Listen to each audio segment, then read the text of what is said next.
Kama ni mara yako ya kwanza unatembelea chaneli yetu ya Top 5 Media, tunakuomba ubonyeze neno subscribe, kisha kwa chini itatokea alama ya kengele. Tunakuomba ubonyeze kengele hiyo ili uwe wa kwanza kupokea taarifa katika chaneli yetu. Asante. Mchezo mkubwa wa ligi kuu soka Tanzania bara almaarufu kama NBC Premium League ambao tumetoka kutazama kutokea katika uwanja wa KMC Complex uliopo Mwenge jijini Dar es Salaam ni mchezo wa mzunguko wa 25 ambapo mchezo huu umeikutanisha klabu ya soka ya Simba Sports Club dhidi ya kikosi cha timu ya soka ya Dodoma Jiji, ambapo mechi ni miongoni mwa mechi bora kabisa msimu kutokana na jinsi ambavyo timu hizi ziliweza kucheza na kuweza kupishana, ambapo tunashuhudia kwa upande mwingine katika kipindi cha kwanza timu zote zilikuwa katika mipango sahihi kutokana na maelekezo ya walimu wao, lakini katika kipindi cha pili tunashuhudia ndipo ambapo scoreboard ilipobadilika, ambapo Simba walifanikiwa kupata goli katika dakika ya 62 kupitia kwa Elim Panzu Kibisawala, na moja kwa moja goli hilo likaweza kuifanya klabu ya soka ya Simba kukaa kileleni mwa msimamo wa ligi kuu ya NBC wakiwa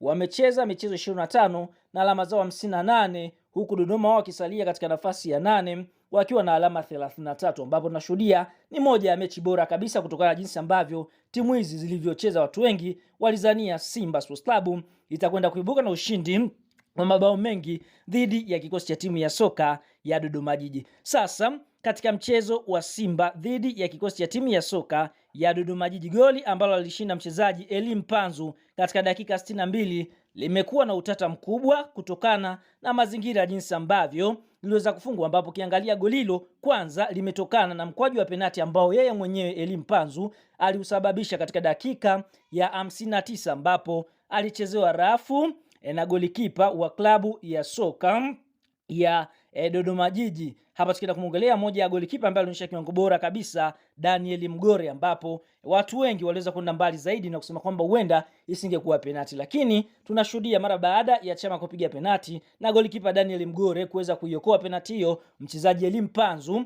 akaweza kwenda kufunga goli. Sasa utata upo wakati Clatous Chama anapiga ule mkwaju wa penati, tunashuhudia kwa upande mwingine Elim Panzu alikuwa tayari ameshaingia ndani ya box. Sasa watu wengi wataka kufafanuliwa kuona sheria zinasemaje. Je, lile lilipaswa kuwa goli halali ama si goli halali? Sasa ngoja tukwambie kitu kimoja kuhusiana na upigaji wa penati. Cha kwanza, tunashuhudia wakati mchezaji Clatous Chama anakwenda kuipiga ile penati, mchezaji wa Simba Elim Panzu alikuwa tayari ameshaingia ndani ya box, lakini kuna baadhi ya wachezaji wa Dodoma Jiji nao pia walikuwa wameingia ndani ya box wakati Chama anapiga ule mkwaju wa penati na kuweza kukosa. Sasa kutokana na kitendo cha Chama kukosa ile penati, watu wengi wanajiuliza, je, kwa nini goli la Elim Panzu limesabika? Na kwati pale kwa mujibu wa sheria ingetakiwa goli hilo kurudiwa. Sasa sheria zinasemaje? Sasa kama wachezaji wanaingia mapema kabla mpira hujapigwa,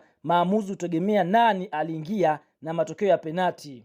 Sasa jambo la kwanza, mchezaji wa timu inayoshambulia akiingia mapema, mfano kama pale angeingia Elim Panzu peke yake, basi goli likifungwa penati hurudiwa.